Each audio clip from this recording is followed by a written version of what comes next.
What you're looking at now is something called COW, or as I like to think of it, the Compositor on Wayland. For quite some time now, it's been fairly obvious that the more applications transition to Wayland, the harder it's going to be to justify running X11 window managers.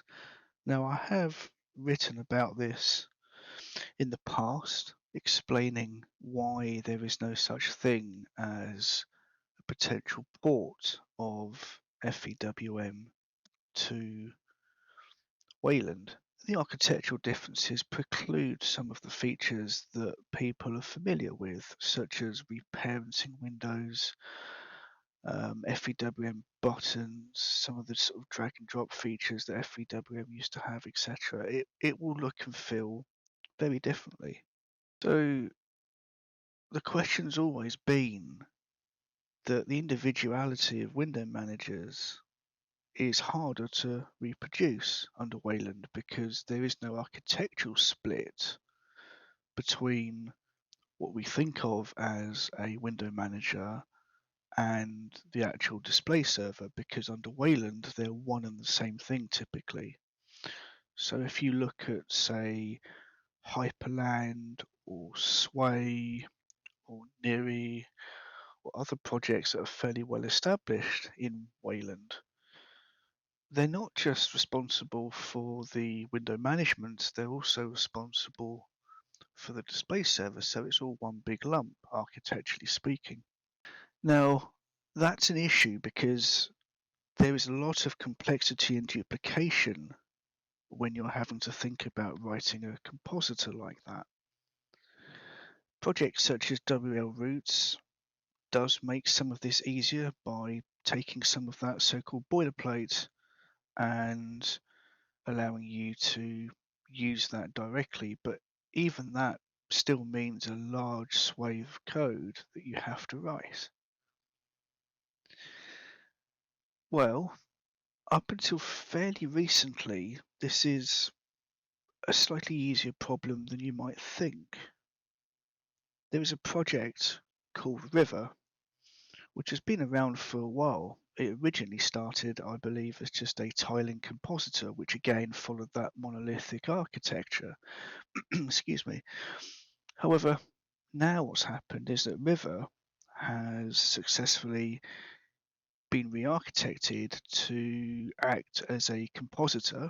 You could think of, in the traditional sense, as an X11 server, and now one is able to write what we think of as window managers to communicate with the compositor, and therefore such an application is just responsible for controlling and creating windows.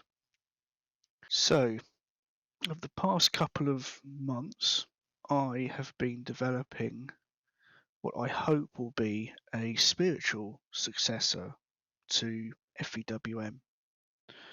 And it's what you're looking at now. Now, anyone who's familiar with the borders and style of FVWM will hopefully recognize some of this. And it behaves in exactly the same way as FVWM would. We can move windows around with the mouse. I can double click a title bar to shade a window. I can maximize a window, and I can iconify a window, and that appears as an icon down in the bottom left there. In fact, I can do the same for this window, and clicking on them brings them back. This button just happens to close a window, but I can open up another one just as easily. And if I wanted to, I can move these around with key bindings, which I'm doing here, and you'll see that there's a window snapping feature. I can move windows off screen if I want to, and I can maximize and expand windows to fill all remaining space. And this is very much sort of reminiscent of sort of tiling applications where if you wanted to manually sort of arrange things in a particular order, you could do that just by doing things like that. So the basic functionality for managing windows in this way, I think, is very much there. One of the big problems that FVWM has always had is the configuration syntax and the configuration file. Without going into too much detail as to why, each command in FVWM is responsible for its own parsing of parameters passed in. That means you lose a lot of state about what that command was doing. As soon as it's read and parsed, you're no longer able to query FVWM as to the live state of the system. One of the applications that I'm very fond of and contribute to, etc., is tmux. And tmux has this conceptual model of thinking of a hierarchy almost. So if I were to demonstrate what that meant, just very quickly, when you're looking at tmux, you have a session which contains different windows. I'll create a few, and windows can have one or more panes, and you're able to reference these in a very specific way. Those are the pane IDs that you see there.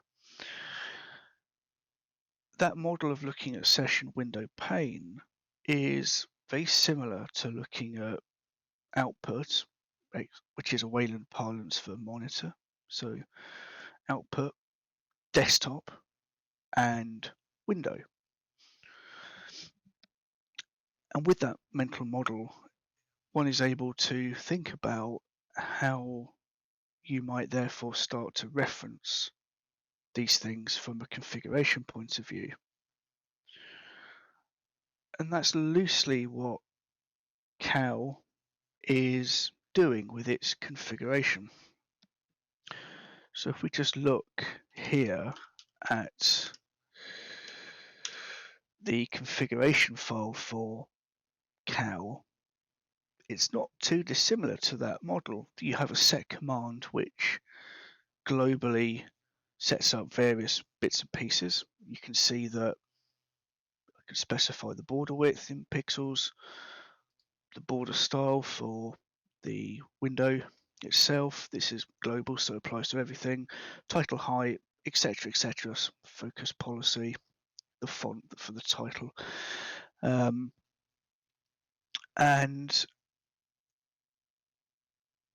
that continues. There is a rule command which allows you to specify properties based on situations, such as the global rule that says I would like all my windows to have this particular style that you see in front of you. An inactive window happens to be grey in this case. You can see that there. And that's specified through this syntax here. So the active window, you can specify the different parts of the border and the corners or with handles. And the inactive window there is just grey, as I say, down here.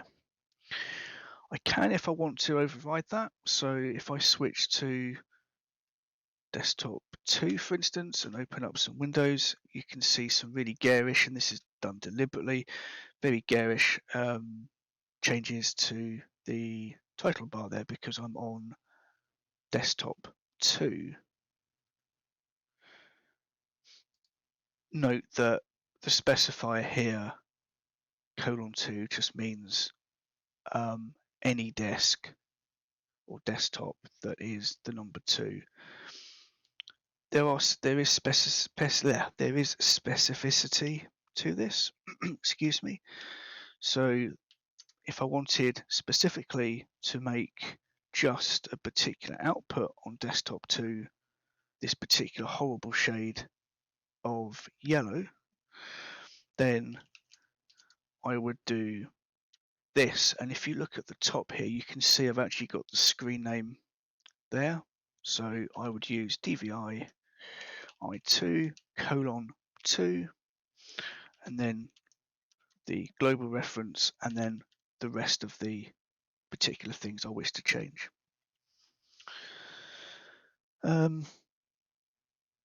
Placement policies for Windows. So I have under mouse, you can have center as well, or cascade in fact, and that comes straight from FVWM.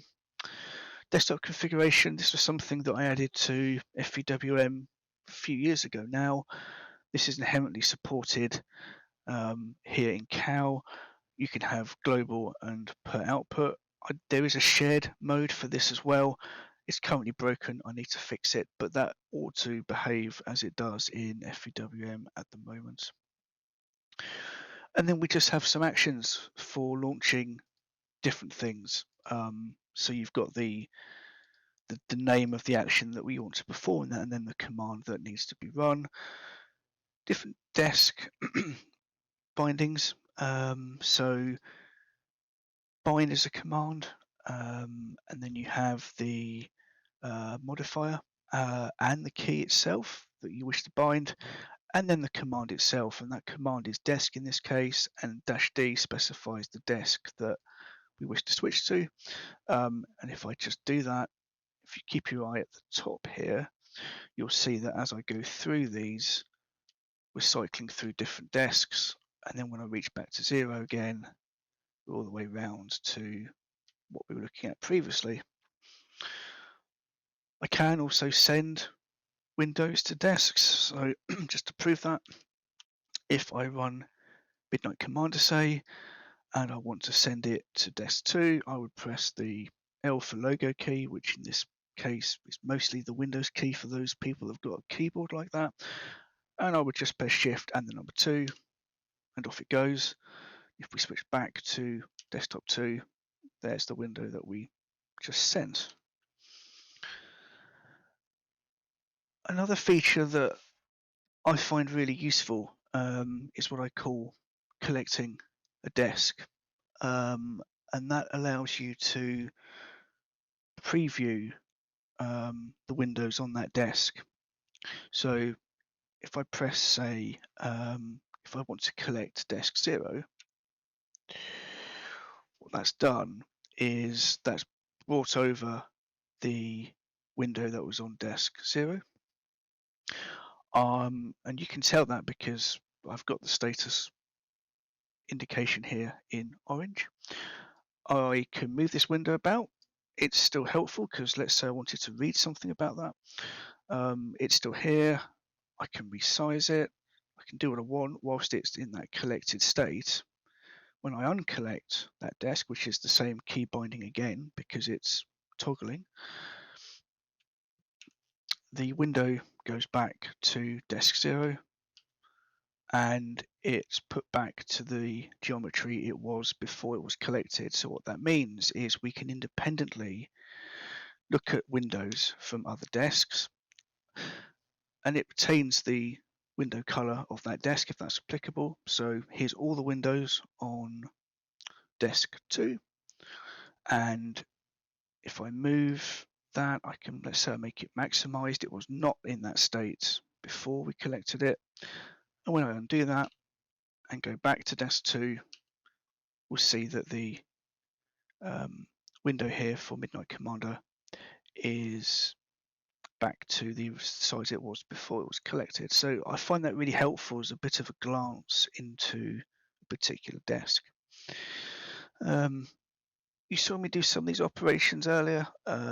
We've got a WinOps command for closing a window, for making it sticky, for raising and lowering, for maximizing and expanding, which is the sort of equivalent to the maximize grow command in FVWM 3. Commands for focusing. So for example, if I open some windows and focus between them, using N and P, you can see that I'm focusing there between windows. The focus ring needs a bit of improvement because it's currently not possible to specify keeping the focus ring to a specific output.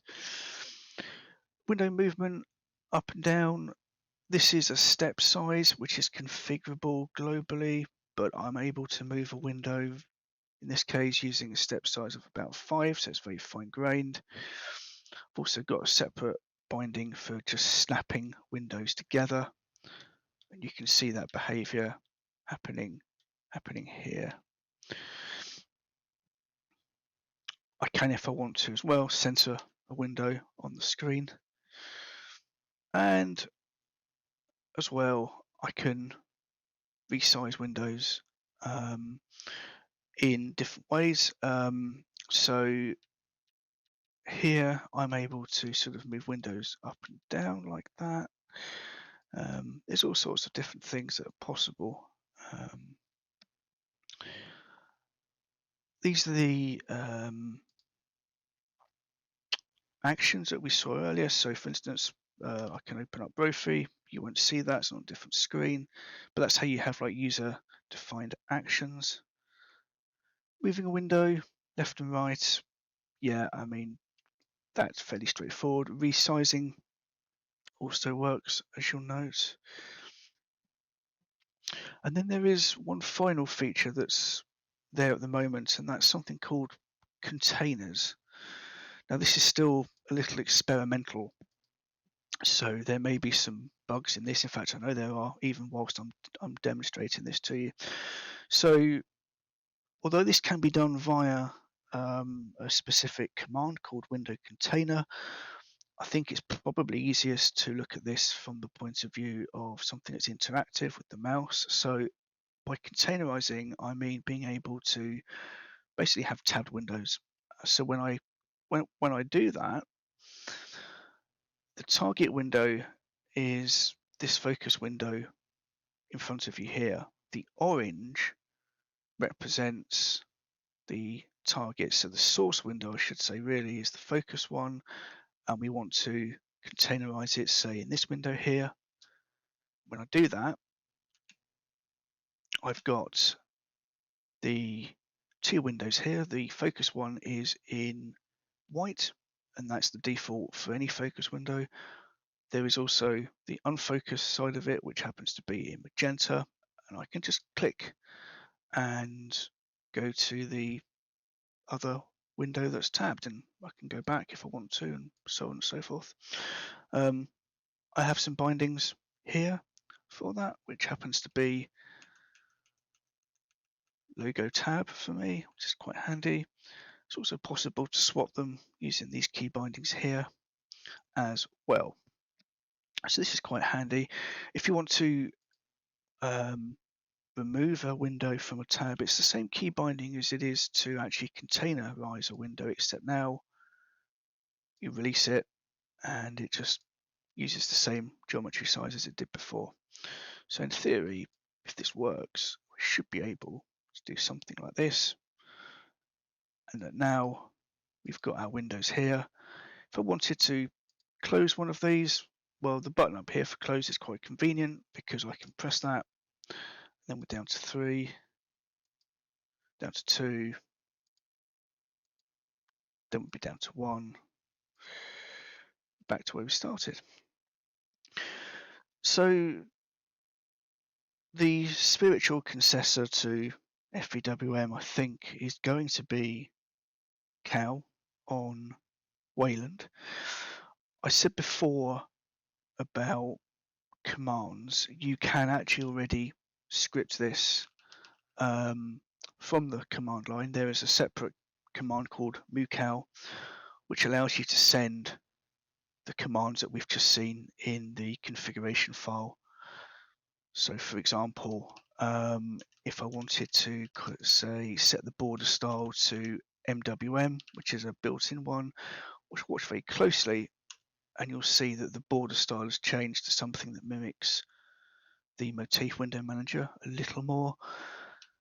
If I put it back to FVWM, you'll see it's slightly rounded as it should be. And if I didn't want that at all, can set it to flat and there's absolutely no relief whatsoever, but you can still resize from the corners or by clicking the specific edges of the window.